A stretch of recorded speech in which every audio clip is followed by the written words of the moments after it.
Is there any way to sort of predict any of these things, or is it all just like reaction, based on?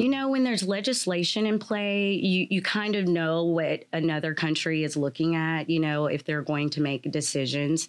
But I do think that lawsuits are also one of those ways that we become informed that there might be a change on the horizon. And so, and especially in the real estate sector. So, the NAR settlement would be one of those, and I'm not going to go into like all the details of that. But what I will say is that, pending the DOJ's approval of that settlement, we know for certain that there will be changes in broker compensation offers, how the multiple listing service is utilized when it comes to brokerage practices. And we know those changes are on the horizon. And so that's why we have to look at the legal changes that need to be made. What changes internally, maybe our practices, our procedures, our documentation that we use under the affected programs, and also just helping our clients.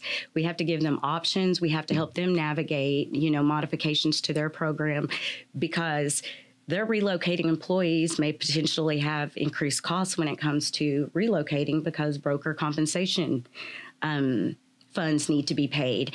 And that's not something that we currently have built in, because it was previously cooperative broker method. With the NAR settlement, when it first came out, I had no clue what they were even talking about. Correct. I've been through the home buying process and stuff like that, but I guess that's why you have a broker sometimes. It's like, sign here, But as far as like just trying to judge all the moving parts here, can you explain to me like what the issue was? Like how things were set up before, what the issue was, like why did they get sued, and then explain sort of the ramification based on what changes are being speculated. Right. And I really think the changes hinge on the fact that we had done brokerage practices had been using a cooperative broker compensation method.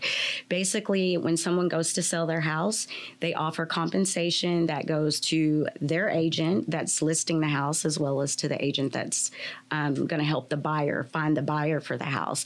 That is going to go away under the NAR settlement, because you are going to have to make your own offer of brokerage compensation to your own agent.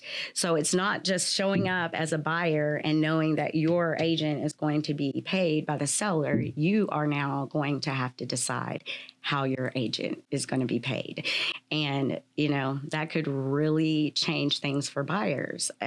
You're already probably paying for appraisals and inspections and, radon mitigation systems, just whatever comes along with buying this house. And now you're having to look at maybe a 1 or 2% on top of that has to come out of pocket. It changes things for the sellers too, because now like the pool of possible, suitors for your house can, sort of shrink. Right. But you're only having to pay for your own agent. So I think that that's really what this settlement has hinged on, is the fact that they just want it to be an even playing ground. If you want to play together, then you've got to figure that out. But it's not going to be something that you can broadcast or advertise over the MLS.